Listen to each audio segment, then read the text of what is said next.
Good morning, good evening, whoever you are, wherever you are, whatever you might be doing. We wish to welcome you to the Silverlight Show. The Silverlight shines to illuminate that which lies hidden in darkness. For those of you tuning in today, we welcome you in. I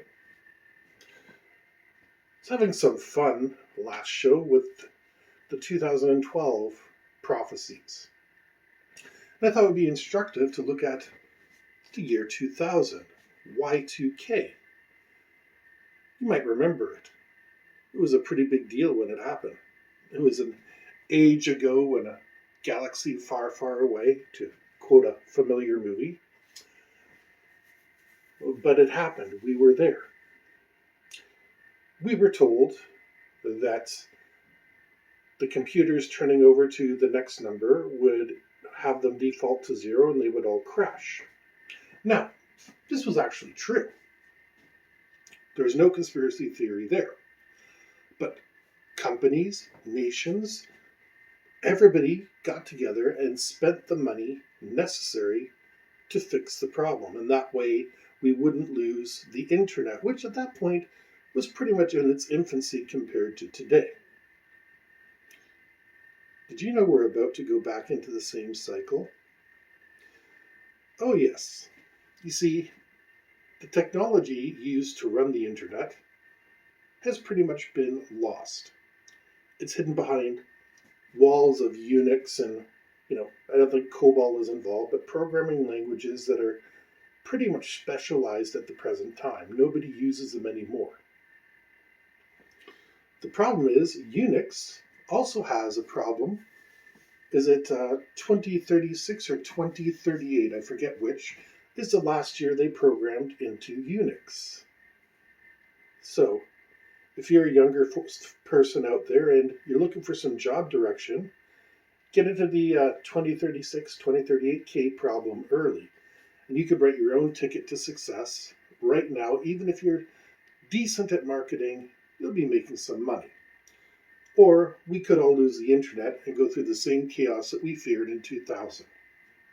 And it's the loss of technologies that is staggering when you look across the face of humanity.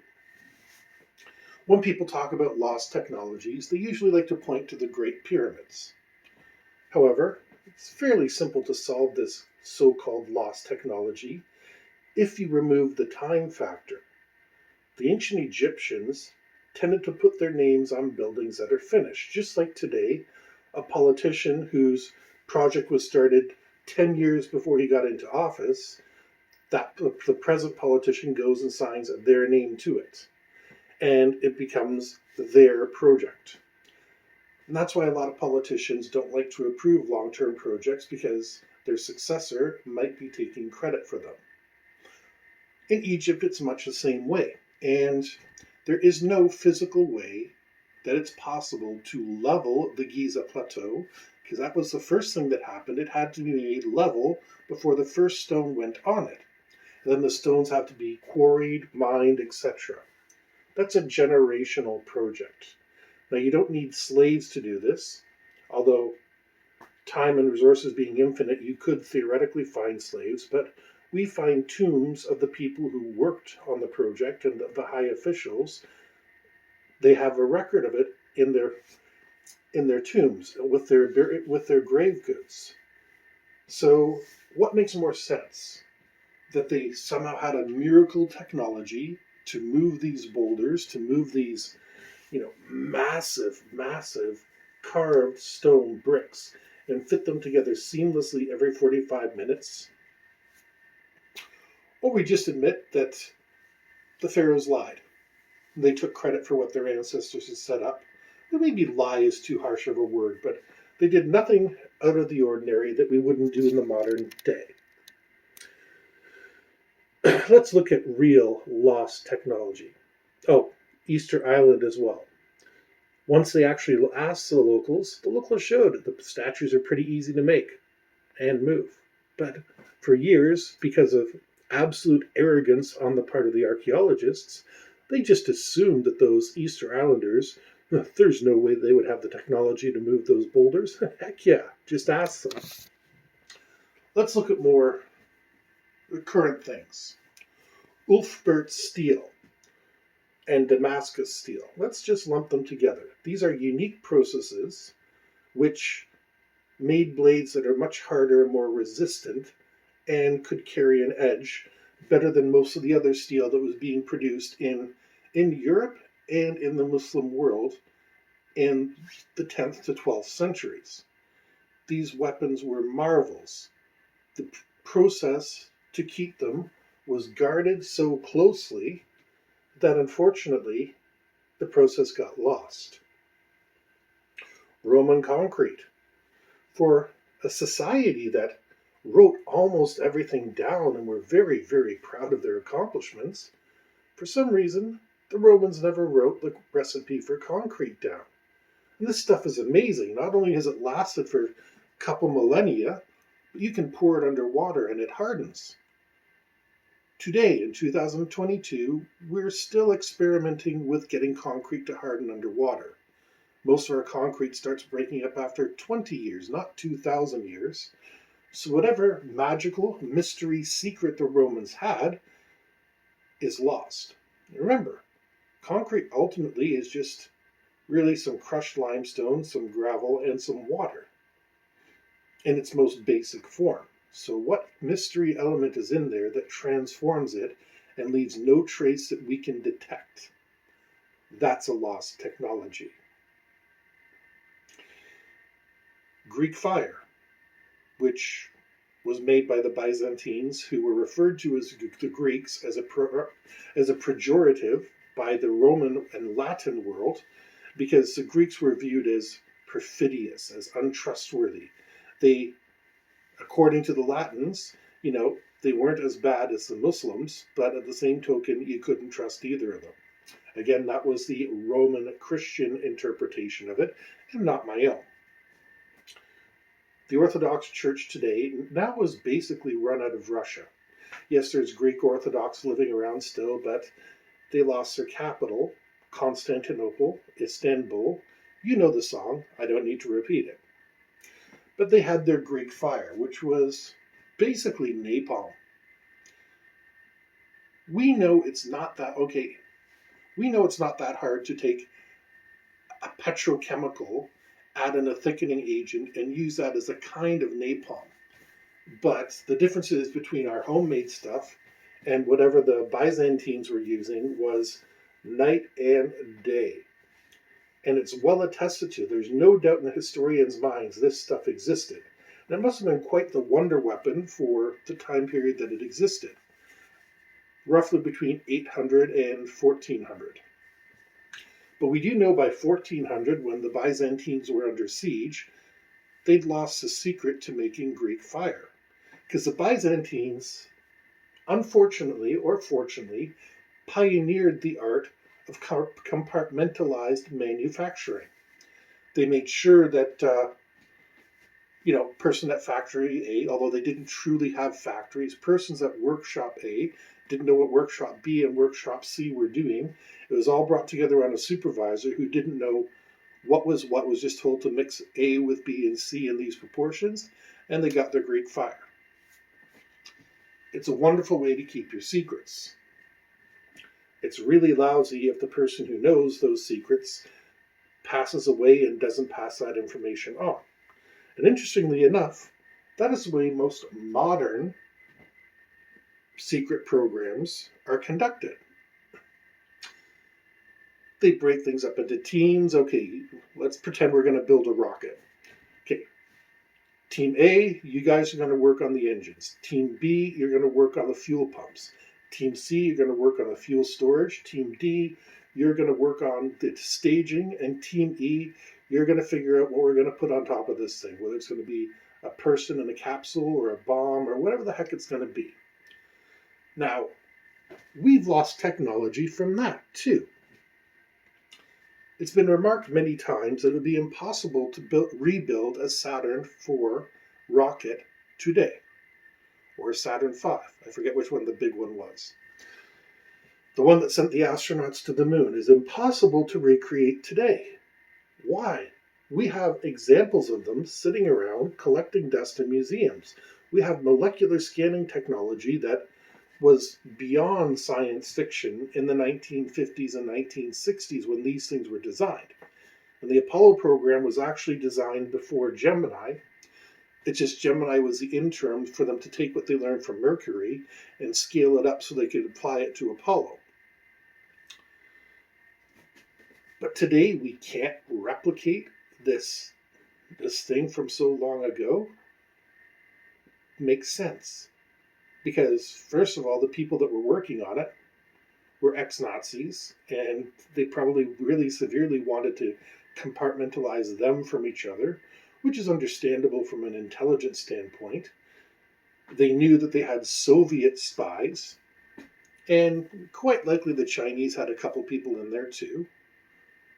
They've always been interested to grab secrets, not because they're not clever, quite the opposite. They are clever enough, but if they can have a jump forward at your expense, well, who's not going to take that advantage? It's simple as industrial espionage. It's no more tragic than when that guy bought the factory for the insulin medication and tried to crank the price up to ridiculous levels. It's tragic, but at the same token, we live in a free market economy. But for all that, nobody bothered to document the process.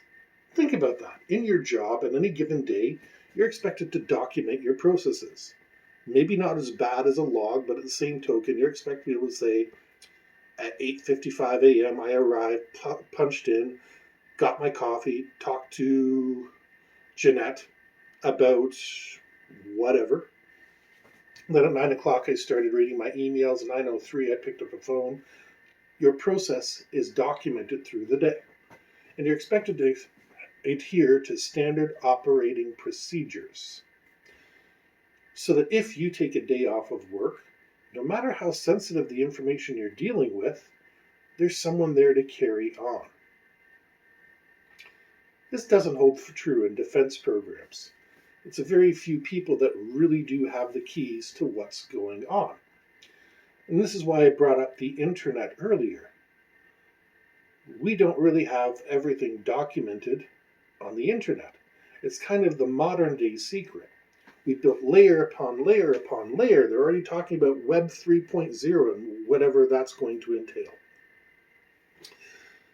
That's fantastic. When the bottom layer is the most vulnerable and we don't even know what's going on with it, it's a problem.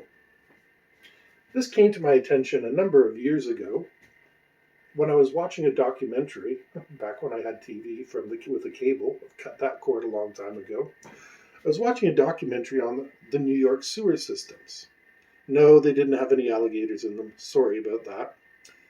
But they said one of the biggest problems they have is because New York dates back hundreds of years, no one has really successfully documented all the maps. And at one point or another, somebody's gone down there, this is flooded, it's broken, let's abandon it, rebuild it, whatever it is. So when they dig in, they have no idea what they are doing. Not a clue. That's why they have engineers, specialized people that go in and do a survey first, figure out what's going on, so that they say, when we break down this wall, we know what's going to happen. But what about the internet? We know there's extensive hacking going on between Russia, China, India, Iran, Saudi Arabia, Canada, the United States, Australia, Japan, Korea. Everyone's got hackers. North Korea. Because it doesn't really take a lot of money to outfit a hacker. If I'm going to train a pilot, oh my God, I got to spend, let's say, $100 million for a plane, fuel, and weapons. I've got to hire a pilot, and I'm just going to take a stab in the dark and say $50,000 a year salary in the military with benefits, etc., special treatment, so you got to make sure he's got the best meals and everything. He or she, sorry, that was very sexist of me, especially in 2022. And then they have to go through maneuvers, exercises, all this sort of thing, just so they can become the master of that airplane. Whereas a hacker, we already know the gifted people coming out of high school who are able to do crazy things on computers. You just take that person, give them a laptop, give them coffee, Mountain Dew, whatever it is that they prefer, and you say, hey, I need you to learn how to do whatever, hack into cybersecurity, whatever. Now, what interests me is so far nobody has attacked the actual structure of the internet. And I hate the fact that I might be giving somebody an idea. From the looks of my demographics, nobody from the countries who are antagonistic to us listens to my show. But at the same token, if you attack the actual structure, the individual routers that control the internet, your URL address, www. whatever the heck it is, breaks down into 253.256.126.333. Well, that's telling it to go to a specific router. And that's more or less how the internet works. Your URL is translated into a machine code. I'm not really a hacker. Well, I took computer programming in college, but the same token, I've never been a great programmer. I can get stuff done, I can make things do things, but if you're just upstairs watching me struggle with my 3D printer, yeah, I'm not a miracle worker. I know 2 miracle workers that I could reach up right now and say, hey, let's take down Corporation A because they were mean to me back in 2011 and I want to do damage to them. One might do it. And if not, they could probably point me in the direction that somebody who could. And I'm not a state actor. I'm just an idiot voice on the internet that happens to look into things a little more than most people do.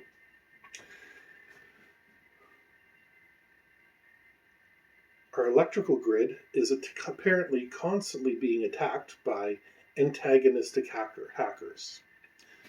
Now imagine that. They can shut down the electrical grid while not getting it from their seat in whatever country that they are in. I don't want to name a country because I don't have any specific accusations.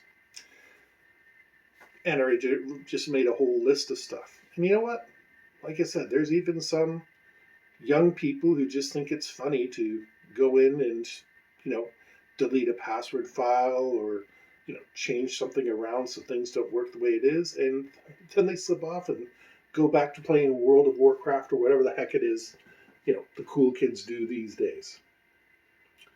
We're fundamentally vulnerable. And we don't even remember the technology that we used to set things down. We're not only back in the year 2000 with things ready to blow up, we're in the year 2000 with things ready to blow up and people actively kicking the supports out from underneath us. It's a serious problem, but nobody cares.